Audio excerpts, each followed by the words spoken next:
The Tuku Nature Reserve on the Chatham Islands is home to the world's rarest seabird, the taiko or magenta petrel.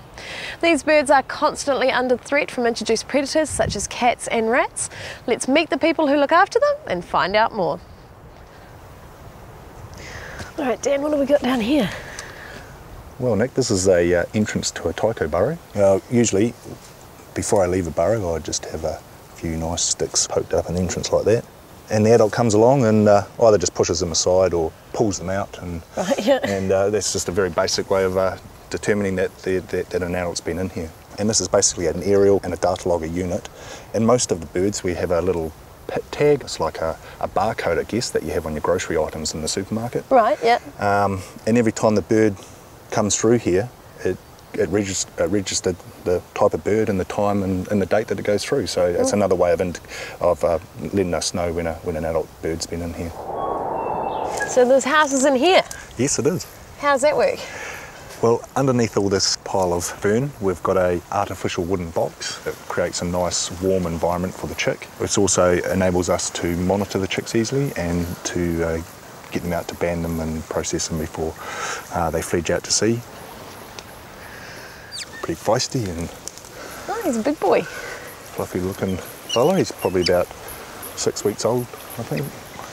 Pop him in there.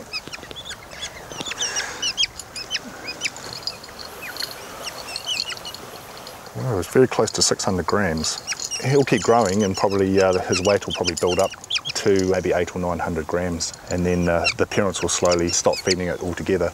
And it has to drop back down to about 500 grams before it can actually fly. Right. So, otherwise he's too fat. Yeah, that's correct. Where will this chick go from here? Well, this little guy or girl will be moved to Sweetwater in the hope that we can start a new colony inside a predator-free enclosure. Right. So the idea is that we take them as a very young chick before it's had a chance to come out of its burrow and sort of get associated with the site.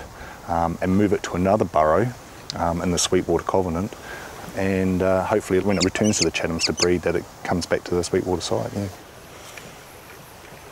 All right, Dan, we're here at Sweetwater. What's it all about for the taiko here? This is a sound system, I guess we call it, and basically it works at night. The speaker system turns on and it plays taiko calls, and with the idea that it's going to attract any taiko that might be flying over top up into the tuku.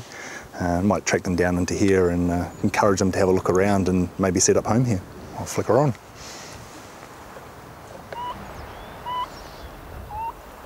And is it doing the trick? I believe we've had a few birds poking around and having a look in a few burrows, so yeah, it's so far promising. There's quite a few traps in this area. What do you do to keep those rats at bay? Well, first off, around each colony area we have a bait station grid that we use to poison the rats and keep the population down. And then around each individual burrow we have a network of rat snap traps as a last line of defence. The combination of artificial burrows, speaker systems and predator control has significantly increased the taiko population. This has only been achieved by the absolute dedication of the Chatham Islands locals, who are determined to give these birds a fighting chance.